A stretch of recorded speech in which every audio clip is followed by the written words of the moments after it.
been working with them for several years, and through that partnership, the conversation about the sensitive issues that we deal with, and this is one for Tulsa that, because we don't talk about it, makes it even more difficult when we hold those thoughts and those memories.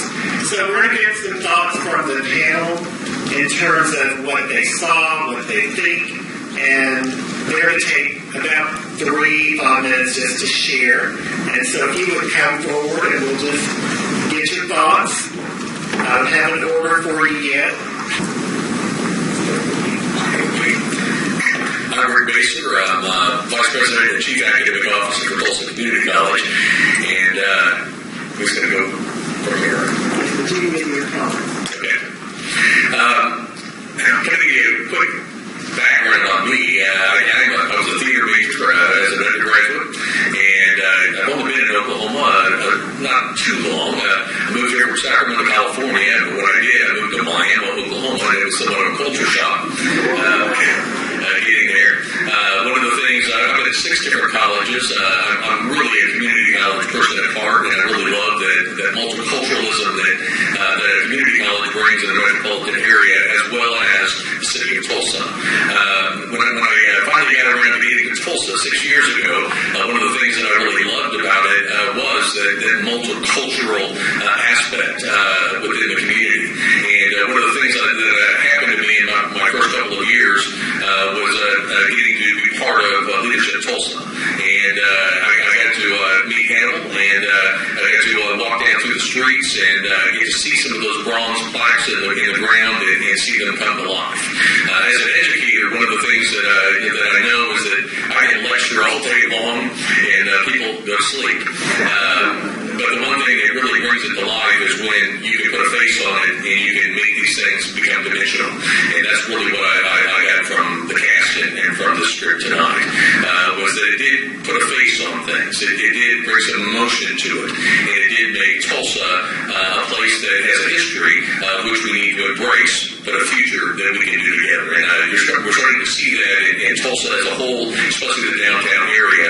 I was in Oklahoma City during the kind of rebirth of Bricktown, but I think that Tulsa really has a more rich history than even Bricktown. I really commend the cast. As a theater person, I really enjoyed the interplay. I think that as you do this more, you'll get more and more free with how you deliver it. But hats off. I think this is something that really does bring dimension to the history of Tulsa.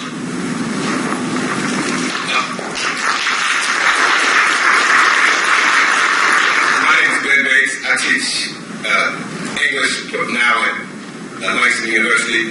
I think one of the reasons that I'm up here is that for a long time I was the theater person at Langston. I used to direct plays, and a couple of things I want to say. First of all, I'm disappointed really that the cast, their names are not in the program, and we haven't had a chance to congratulate them. Because I'm a theater person, I know how much coordination, how much repetition, how much hard work is involved in getting to this point. I'm very impressed. I want to say something else. I'm not a real big fan of Regan's theater. Because I think I like the whole thing. I like to have some movement involved in it, and there's meaning and movement and all those kind of things. So we just sort of scratch the surface. But it's a lot of hard work to get to that point. I want to just say thank you for that, for putting in the time and the effort to bring it to the point where it was tonight. I was very impressed.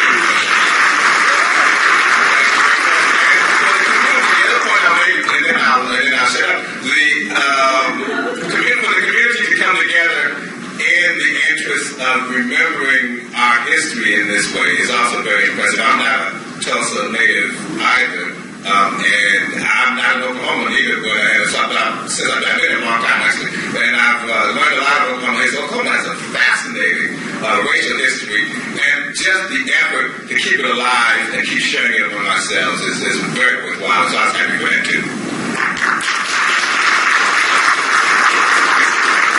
I just want to echo my colleague and say, yes, bravo, well done. I was really, really impressed.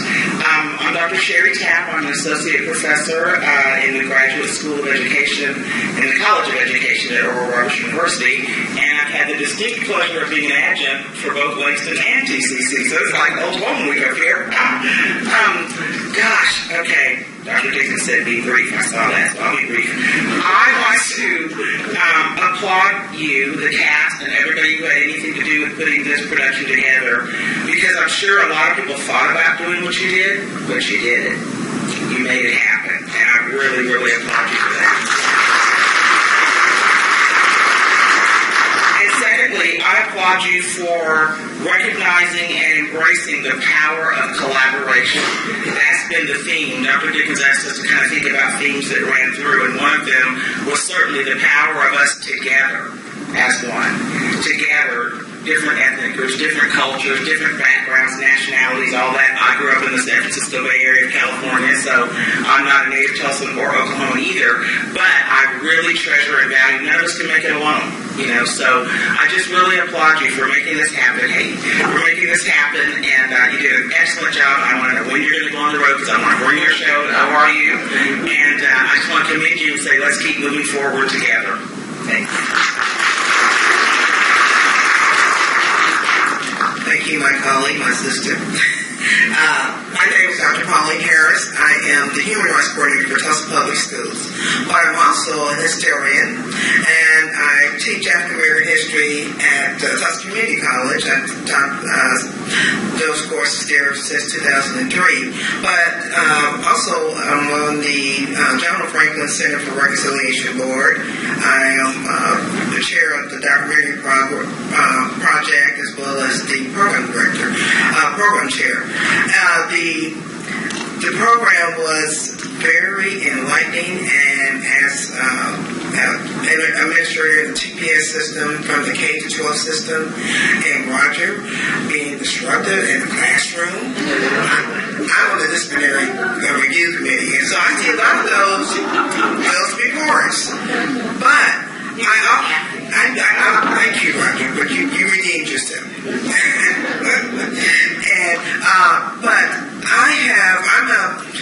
I'm of the opinion that our young children need to know who they are, know the positive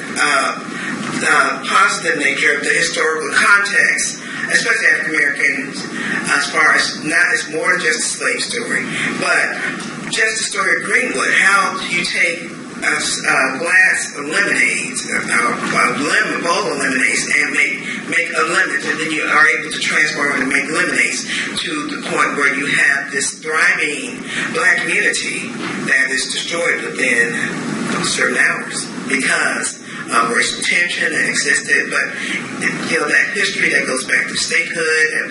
But I loved how you brought it from the past to the future, and not only the name of John Hope Franklin and hope for the future, but also it's going to take it's a multicultural project, and that's going to involve everyone in the community to basically reconcile what has transpired in order to move forward.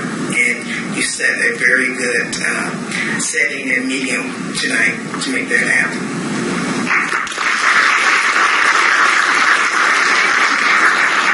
Johns. I am a communication consultant here in town. I am not a doctor, but I am a native Tulsan. And I think that's unusual. As we talked, nobody remembers. I don't go back to 1921, fortunately, but my family does. My family has been in the States since before statehood.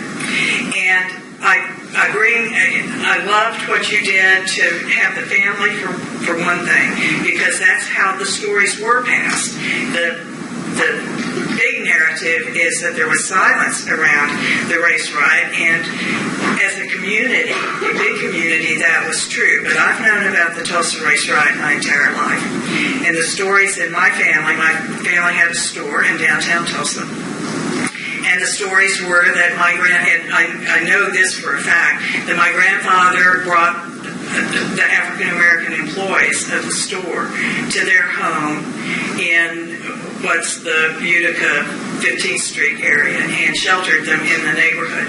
Now, interestingly enough, the whole idea about there being, what did the professor called it the map of desire. My male cousin, who's a couple of years younger than I, the story that he remembers is that our grandfather went and drove up and down Greenwood and took people into the car and brought them to the house. That would have been impossible. We know that from Mary Jones Parrish's story about the Race Riot. But it is what I liked the best about what you did, besides your enthusiasm and doing it, was the balance that you brought to the story. That there are multiple stories here. There's not just one. I have heard African Americans say that it was total silence, it was never discussed in their family, etc. And then others say, no, the whites didn't talk about it, but the blacks did. And neither of that narratives is accurate. Families of both races talked about it, and it was shameful. We know from the documentary study that Pauline has led that the Presbyterian minister at First Presbyterian Church, they did open the church and accept families, but the story from one of their relatives has told us that a black man pounded at the door of that family's house while Mrs. Kerr was preparing dinner. And she went and he said, shelter me. And so she said, come on in. She said, why? He said, there are people after me and they're going to kill me. And just then there was pounding on the back door and she put him under the kitchen sink to hide him. And the white thugs came in and searched the house and couldn't find him. And when she opened the door, he was covered in sweat. She thought that her sink was leaking. And she said, no ma'am, but this is sweat. This is sweat.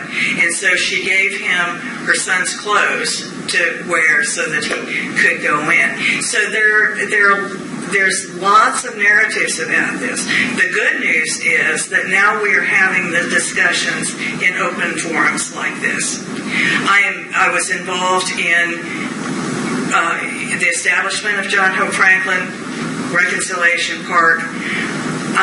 It's an honor to me to be part of that effort and this effort in this community, because Tulsa, in many ways, when I talk to academics, I say that we're almost frozen in amber in the year 1921. For too long, we've been separate.